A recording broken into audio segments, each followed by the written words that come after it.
കാരുണ്യാഭിഷേകം, ആരാധിക്കുന്ന ജീവിതങ്ങളിൽ കാരുണ്യാഭിഷേകം, കാരുണ്യാഭിഷേകം.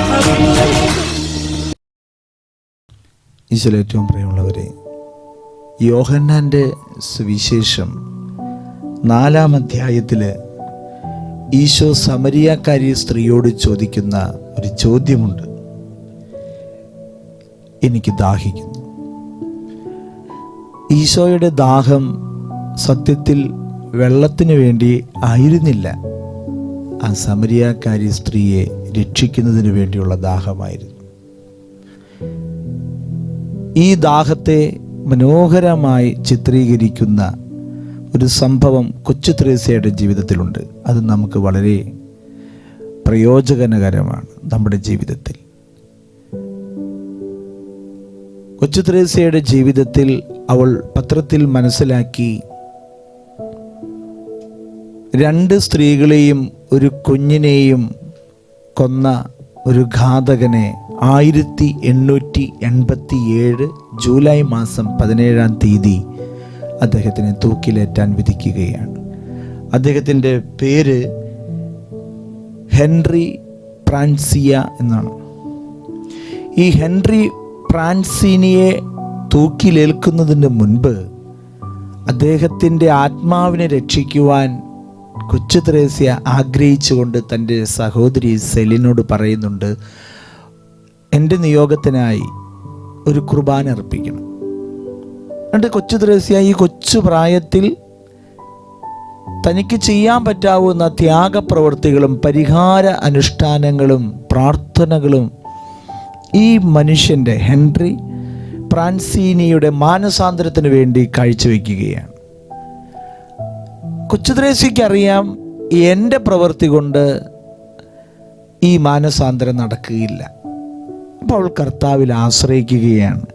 കർത്താവിൻ്റെ അനന്തമായ ആ വലിയ കരുണയിലും തിരുസഭയുടെ ഭണ്ഡാരമായിട്ടുള്ള ആ കൃപയുടെ ഫലത്തിലൊക്കെ ആശ്രയിക്കുകയാണ്. എന്നിട്ട് അവൾ അതിനു വേണ്ടി പ്രാർത്ഥിക്കുകയാണ് നിരന്തരം.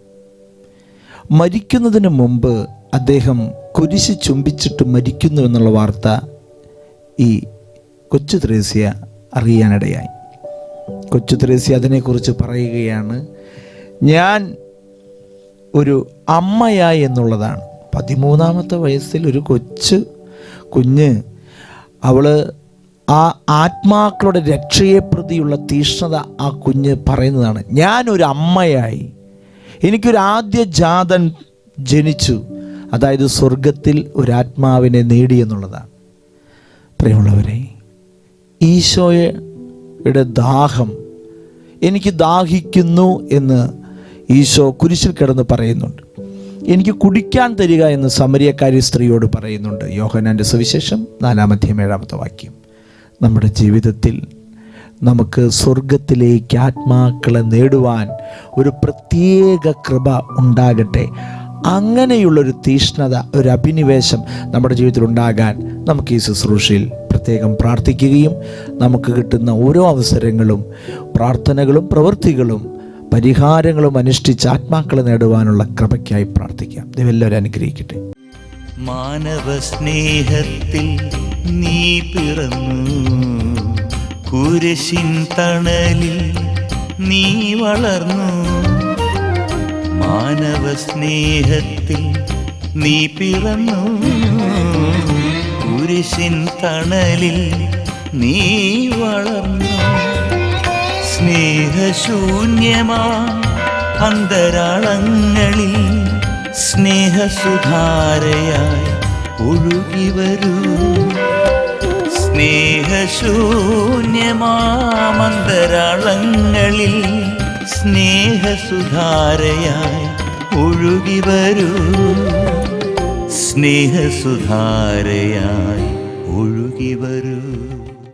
പരിശുദ്ധ പരമദിവ്യകാരുണ്യത്തിന് എന്നേരവും ആരാധനയും സ്തുതിയും പുകഴ്ച ഉണ്ടായിരിക്കട്ടെ. പരിശുദ്ധ പരമദിവ്യകാരുണ്യത്തിന് എന്നേരവും ആരാധനയും സ്തുതിയും പുകഴ്ച ഉണ്ടായിരിക്കട്ടെ. പരിശുദ്ധ പരമദിവ്യകാരുണ്യത്തിന് എന്നേരവും ആരാധനയും സ്തുതിയും പുകഴ്ച ഉണ്ടായിരിക്കട്ടെ.